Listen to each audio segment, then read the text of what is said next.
తెలుసుకో తెలుసుకో నేస్తమా,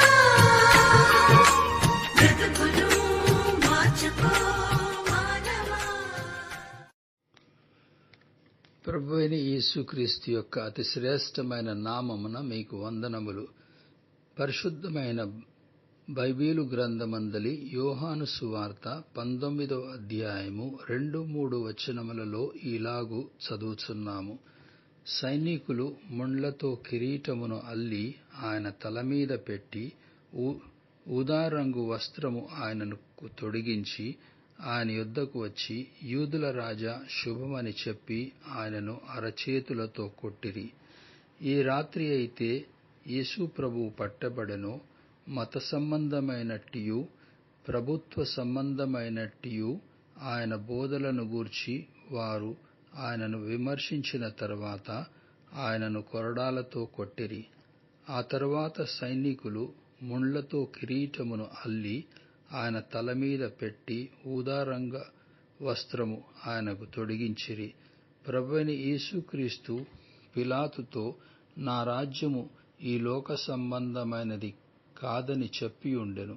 అందుకని వారు ఆయన రాజరికమును గూర్చి హేళన చేయుటకు ఒక కిరీటమును రాజవస్త్రమును ఆయనకు ధరింపచేసిరి.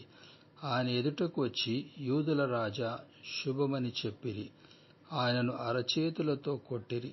శీలలతోనూ చిన్న ఎండు ఎముకలతోనూ చేయబడిన కొరడాలతో ఆయనను కొట్టి శరీరరీతిగా బాధించిన తరువాత ఆయనను మానసికముగా బాధించ మొదలుపెట్టిరి. వారు ఆయనను నిందించుచు, ఈయన రాజులకు రాజును ప్రభువులకు ప్రభువు అని చెప్పిరి. యేసు ప్రభువైతే మనుష్యుల యావత్తు క్రూరత్వమును సహించుచుండెను.